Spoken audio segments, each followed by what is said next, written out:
अब हम पढ़ेंगे पाठ 3। हमारे पाठ 3 का नाम है वीरू भालू की बाल वाटिका। ज्ञान की बात।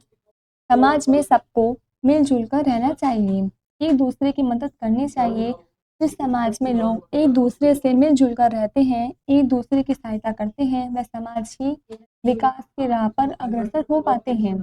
आइए पढ़ें। सामाजिक मूल्य की सीख देती है बाल एकांकी। पहला दृश्य, जंगल का दृश्य, जानवरों की सभा, शेर पत्ती के आनंद पर। अच्छा, आज हमने बहुत सी समस्या ली है।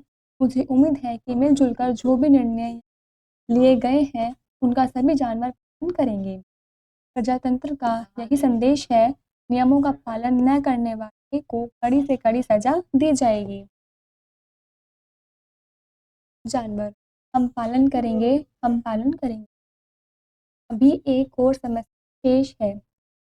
अब कौन सी समस्या रह गई है, बताओ। जब हम सभी देखते हैं तो कई बार अपने के बच्चों को पालना पड़ता है। हमें डर लगता रहता है कि कहीं शिकारी उन्हें फैला फुसला या डरा धमका पड़कर न ले जाए। जानवर, हाँ हाँ, हाथी भाई सही कह रहे हैं, यह एक बड़ी समस्या है। बंदर, क्यों न एक सुरक्षित स्थान तलाश किया जाए, भी वहाँ रख सके। हम में से कोई एक देख रेख का कार्य करेगा। शेर, लेकिन क्या सब बच्चे एक साथ रह सकेंगे? लड़ेंगे नहीं। वीरू भालू, ऐसा नहीं है। मैं कुछ वर्ष तक मनुष्यों के साथ रहा हूँ। वहाँ भी माता पिता काम पर जाने से पहले अपने बच्चों को एक विशेष स्थान पर छोड़ देते हैं। वो बाल वाटिका कहा जाता है। बच्चे वहाँ खूब मजे से रहते हैं। आपकी आज्ञा हो तो मैं कोई सुरक्षित स्थान देखकर जंगल में बाल वाटिका बनाना चाहता हूँ। शेर, अगर सभी जानवर आपसे सहमत हैं तो मुझे कोई समस्या नहीं है। जानवर, खुश होकर हम सभी तैयार हैं। वीरू दादा। शेर, बहुत अच्छे, जाओ जाकर बाल वाटिका निर्माण। दूसरा दृश्य, नदी किनारे वीरू भालू की बाल वाटिका बनी है। जानवर अपने अपने बच्चे छोड़कर चल पड़ते हैं। वीरू भालू, देखो बच्चों, आज मैं तुम्हें एक अच्छा दूंगा। बच्चे, गीत। वीरू भालू, जिसे तुम लोग गा सकोगे। बच्चों, गीत हो या कहानी का मजा लेना चाहिए, इस सीख पर ध्यान भी देना चाहिए। तुम्हें पता है, जब मैं मनुष्यों के साथ रहता था, मैं देखकर दुख कि कई बच्चे ज़्यादा से ज़्यादा समय टीवी पर कार्टून देखने या कंप्यूटर खेलने में बिताते थे। जाओ, तुम सब थोड़ा खेल कूद आओ, तब तक गीत तैयार करता हूँ। बच्चे खुशी खुशी चले जाते हैं। थोड़ी देर बाद वीरू भालू, बच्चों, अब तक तुम सभी खेल चुके होंगे, मैंने भी गीत तैयार कर लिया है। बच्चे दौड़े दौड़े आते हैं और वीरू दादा द्वारा बनाया गीत मिलकर गाते हैं। कितना सुंदर, कितना प्यारा, हरा भरा यह जंगल हमारा। हम सब जंगल के रखवाले, बच्चे हैं हम भोले भाले। मिलजुल कर हम सदा रहेंगे, एक दूजे से प्यार करें। बच्चे, वीरू दादा, हमें बहुत मज़ा आया, सब मिलकर गाते हैं।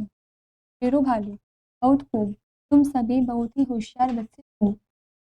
मिलकर खाना खाते हैं, भी मिलकर खा रहे हैं, लेकिन बंदर के बच्चे ने लोमड़ी के बच्चे का खाना छीनकर खा लिया। वीरू भालू बंदर के बच्चे से, बेटे, यह अच्छी बात नहीं।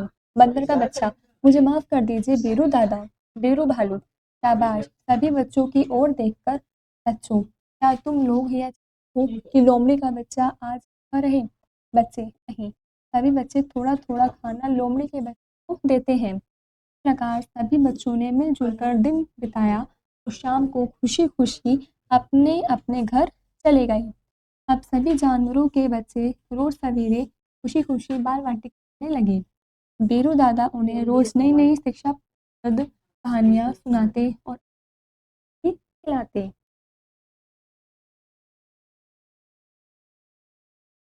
तीसरा दृश्य, शाम के समय भालू दादा बच्चों को कहानी सुना रहे हैं। बच्चों के माता-पिता उन्हें लेने के लिए आते हुए दिखाई दे रहे हैं। वीरू भालू, देखो बच्चों तुम्हारे माता-पिता आ गए हैं। बंदर, वीरू दादा आप तो कमाल। बच्चों के आपसी प्यार को देखकर अब तो हम बड़ों को भी अपने झगड़ों पर शर्म आने लगी है। हाथी, मैं तो सोच ही नहीं सकता कि जानवरों के बीच भी इतना प्यार हो सकता है और सभी साथ रह सकते हैं। लोमड़ी, घर में भी कितने अच्छे से रहते हैं ये। हम बड़ों की इज्जत करते हैं और झगड़ा भी नहीं करते हैं, हमेशा अच्छे से करते हैं।